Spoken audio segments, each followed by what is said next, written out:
Looking back on the week that was and forward to the week ahead. It's the Fantasy Football Hustle. Here are your hosts, Brian Drake and Dwayne McFarland.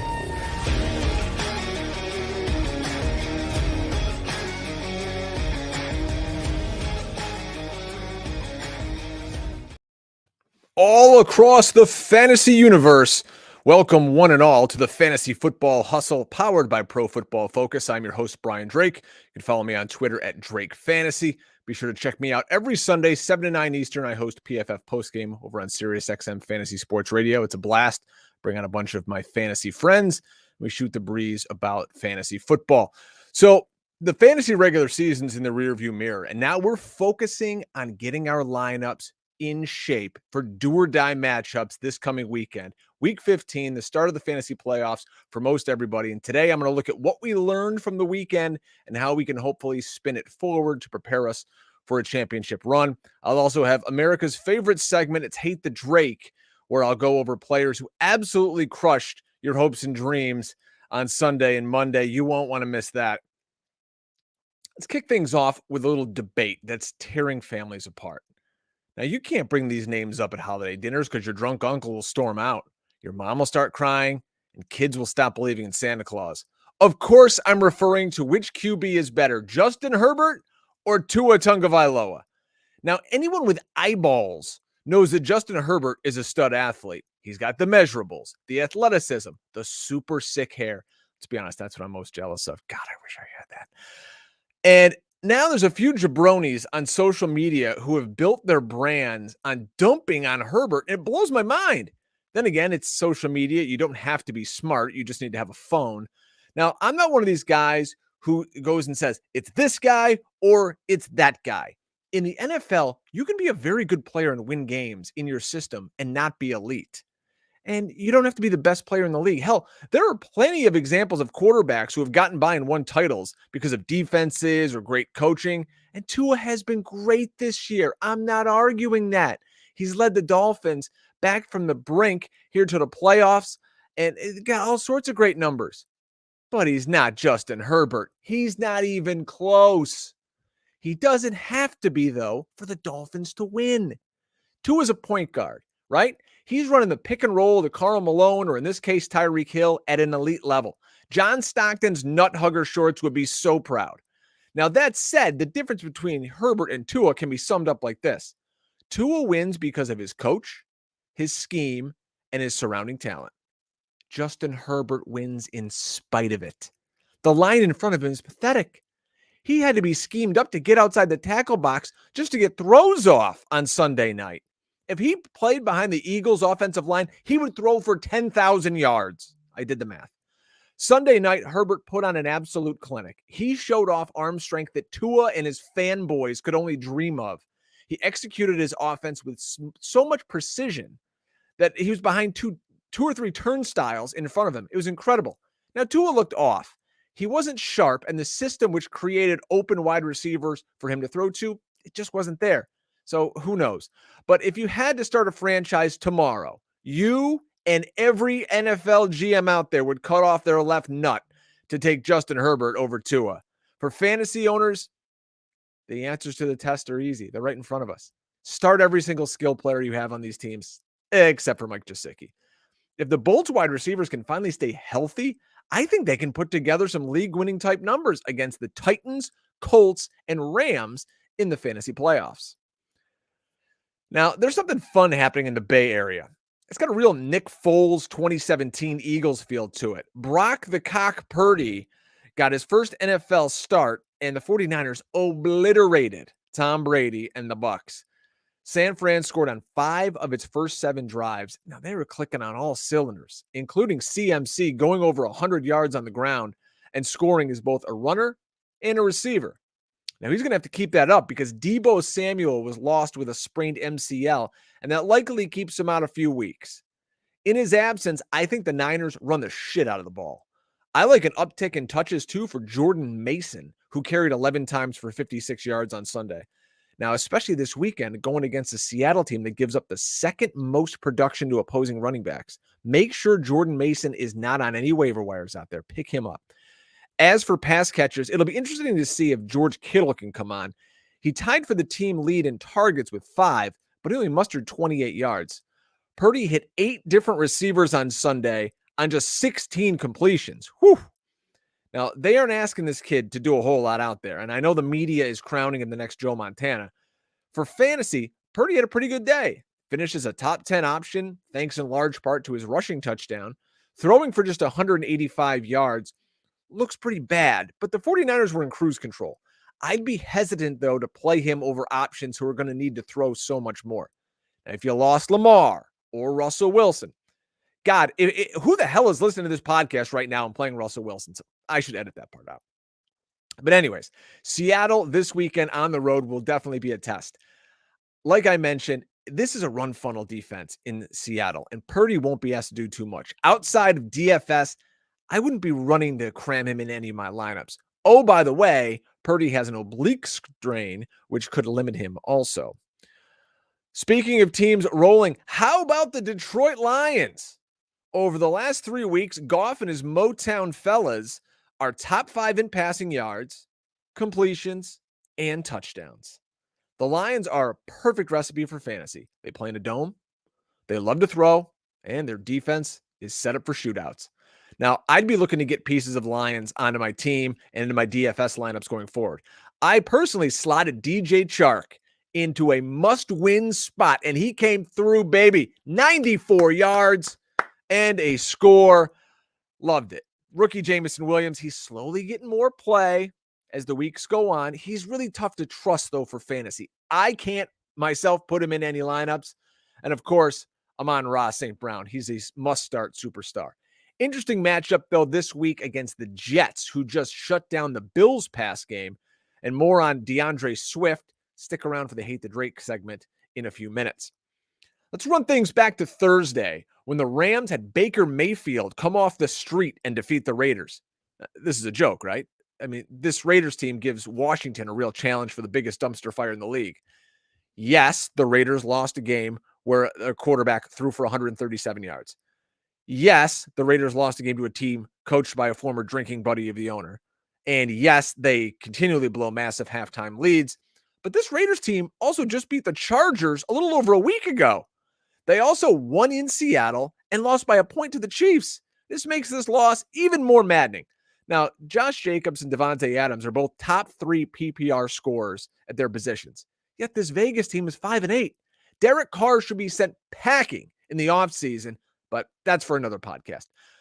People should be asking, Brian, am I really picking up Baker Mayfield? And my answer is always a very enthusiastic, hell no. Does anyone realize how terrible Baker Mayfield was on Thursday? In the first half, he had 65 yards passing and converted 1 third down. Now, this whole narrative changed because of Jerry Tillery's boneheaded penalty. 31.3% of Mayfield's passing yards came after the personal foul for knocking the ball out of his hands. Before that, Baker had 158 yards passing. Stop it with the he was amazing and all of this, hullabaloo. The Raiders gave him that game. Why is no one else out there talking about how Sean McVay was in his ear the entire day telling him where to throw the football? McVay called the plays and then told Baker what to do in the headset. This wasn't Baker breaking down coverages like Peyton Manning in his prime. Now, the question really should be, do we think we should pick up Ben Skoranek, Tutu Atwell, or Van Jefferson? Absolutely. Now, I'm all about Skoranek. He saw 8 targets and posted 89 yards on a night when the team had no idea what they were doing. End of the day, the Rams don't have anybody else. So Skoranek could see plenty of looks going forward for those of you guys desperate for a wide receiver for 3. But please, leave Baker on the waiver wire. With the playoffs beginning this week in most leagues, there's a number of injuries that are going to wreak havoc on fantasy lineups, and you got to be prepared. Namely, we have several quarterbacks who could miss week 15, and that would dramatically impact their weapons and your rosters. First off, in Baltimore, I doubt Lamar Jackson plays, and his backup, Tyler Huntley, was smoked by the Steelers on Sunday, and he got knocked out. Now, if the Ravens are trotting out Anthony Brown, who I could not pick out of a lineup, I'd have a real hard time playing Mark Andrews, who just went 2 for 17 on Sunday. Other tight ends out there could be the Titans' Chig Okonkwo, who just exploded for 18.5 PPR points? Or how about Evan Ingram, who just dropped 39 on the Jags? Ingram's only rostered in 44% of ESPN leagues, so check it out. Speaking of Ingrams and the Jags, their offense has exploded as of late.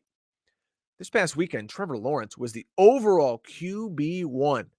He's thrown 3 touchdowns in 2 of his last 3. And the weird thing is, the Jags, no matter how great the offensive fireworks are, they can't get Travis Etienne to be a part of it.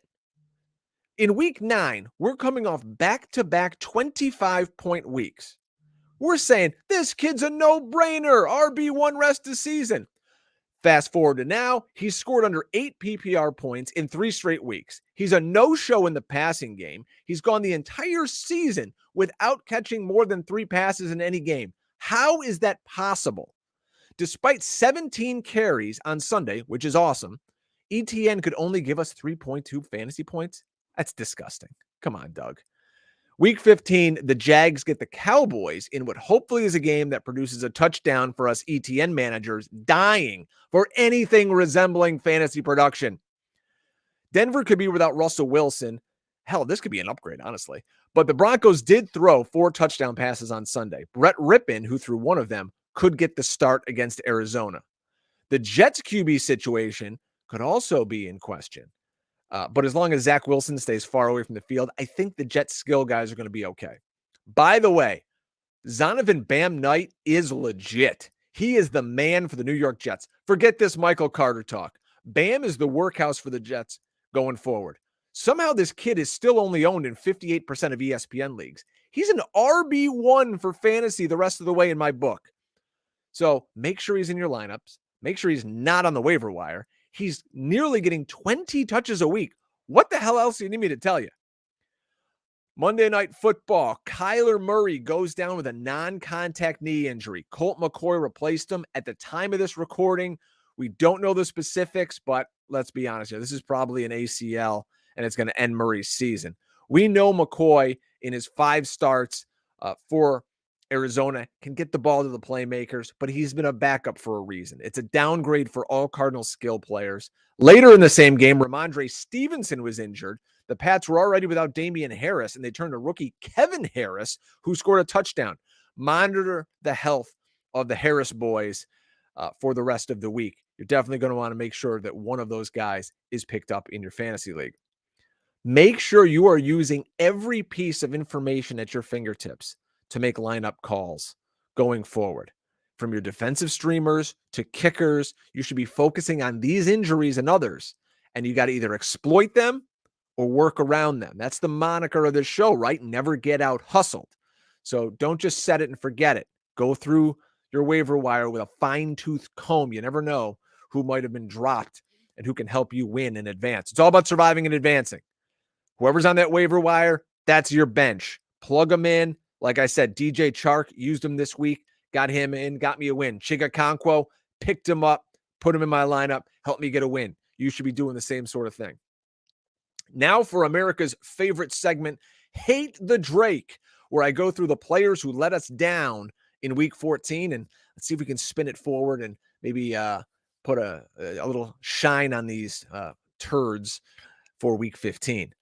Last week, we all marveled at DeAndre Swift's usage. He was back. DeAndre Swift is taking over this backfield. He's the lead dog in Detroit. All about that. Sunday, he returned to his barely used role in a 3-man committee. Swift, a week ago, carried 14 times and piled up 21 fantasy points. Sunday, he only carried 6 times for 21 yards. Well, maybe he got it done in the pass game, right? Right? No. 3 receptions for 18 yards.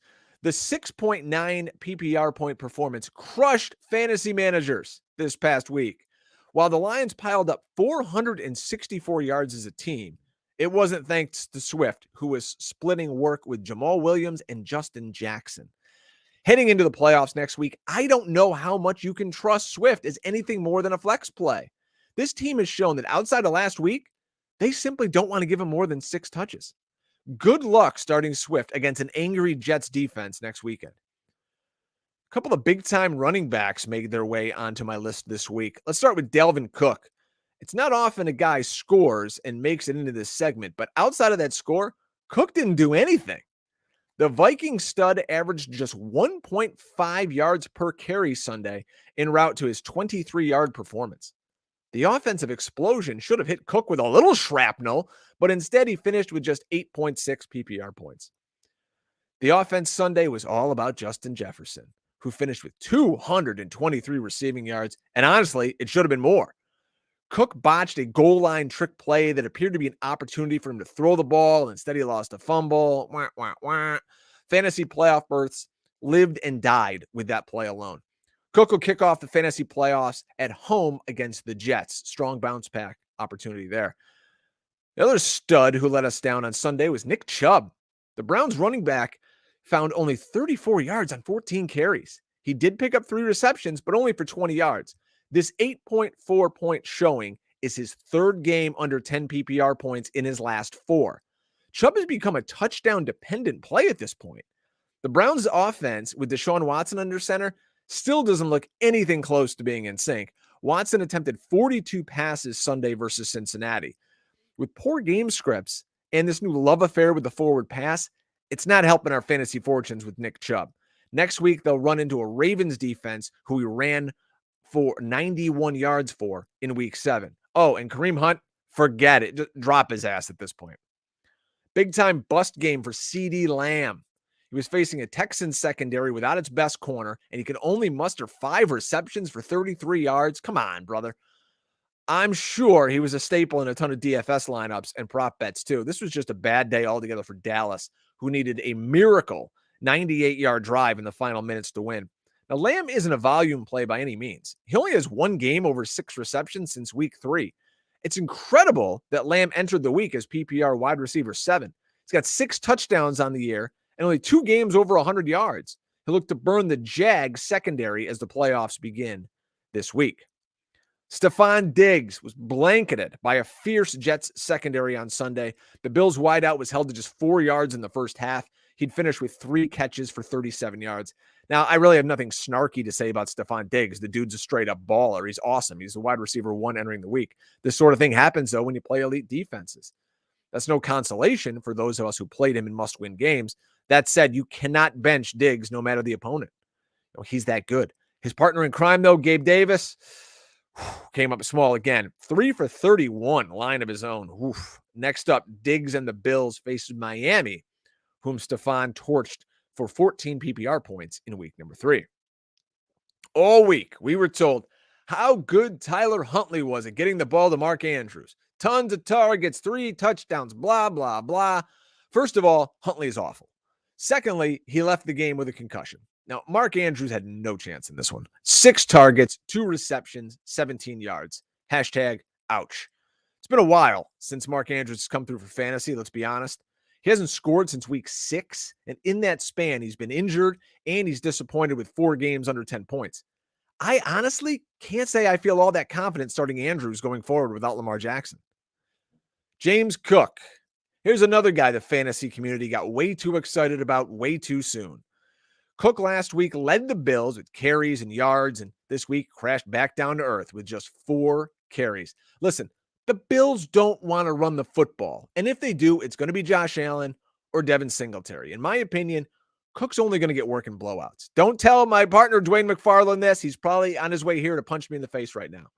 But the Bills showed Sunday they don't trust him in close games. Cook's 5 touches likely ended the dreams of some of you trying to make the playoffs. Take a hint from your old Uncle Drake. Keep James Cook on your bench next week when the Bills play Miami. He's not going to do anything but help end your season. Speaking of those Dolphins, Jalen Waddle Sunday night was a major disappointment. What should have been the hammer for so many of us turned into us pounding our heads against the walls. Waddle was invisible for the first half. Even the game commentators were joking about it, asking if Waddle was playing. Finished the night with a measly 2 catches for 31 yards. It shouldn't have been this hard. The Dolphins entered the day with what was one of the league's most potent passing attacks, but the Chargers buried them. Waddle heads to Buffalo to face a Bills team he went over the century mark on in week 3. Get him back in your lineups. Finally, we have DJ Moore. Coming off bye, we were talking about how DJ Moore is He's going to be a locked and loaded wide receiver too the rest of the way with Sam Darnold. Yeah, about that. Moore finished with 3 targets, 0 catches, and 6 yards rushing. That's good for a whopping 0.6 points. It's the latest in a terribly disappointing 2022 from the Panthers' top wideout. He's gone under 10 PPR points in 7 of 13 games this season. On the high end, Moore has topped 20 PPR points twice. In comparison, Justin Jefferson has gone over 30 points 5 times. It's just a bad situation, honestly. I don't know what to tell you. Moore gets Indy next week, who is the stingiest defense versus opposing wide receivers in the NFL. If you're starting DJ Moore in your fantasy playoffs, I hope you bring a stiff drink. Folks, I want you guys to go do me a favor. Open your app store, download the Top Prop Fantasy app. You can play head-to-head prop games that simply ask you who's going to score more fantasy points. You see me on Twitter. I'm doing promotion for these guys every single week. I love the company. I believe in it. It's a great way to win props, especially if you know fantasy. That's what we're doing here every day. You can make an educated guess who's going to score more fantasy points. Trust me, I'm up on the season. Use code Drake for a $50 first-time deposit bonus. We're still working over Underdog also. You can use promo code HUSTLE. They've got best ball drafts for the playoffs. They got battle royales, snake drafts every week. They got props, pick'ems that I use every single week. Again, promo code HUSTLE, up to $100 first-time deposit bonus. Go over to PFF.com. They always got great end of the season deals to get the remainder of the season for a super, super discount. Always appreciate the guys at PFF for supporting the show. And if you want some hustle swag for Christmas, ViridianGlobal.com. Get a hat, get a shirt, get a koozie, get whatever they got over there at ViridianGlobal.com. Search Fantasy Football Hustle, and we'll get you set up straight. Folks, I hope you enjoyed all we're doing for you here on The Hustle. Going to come back later in the week, have a little fun for you. Make sure you check out our pal Dwayne McFarland over there at FantasyLife.com. Follow me on Twitter at Drake Fantasy. Go over to YouTube, check out Fantasy Football Hustle, subscribe to the channel, leave a comment. Let us know how your season went. Did we help you get to the playoffs? You're fighting for a championship. We'd love to hear about it. All right, folks, with that said, go grind those waiver wires in week 15. And remember to never get out hustled. Good luck, everybody.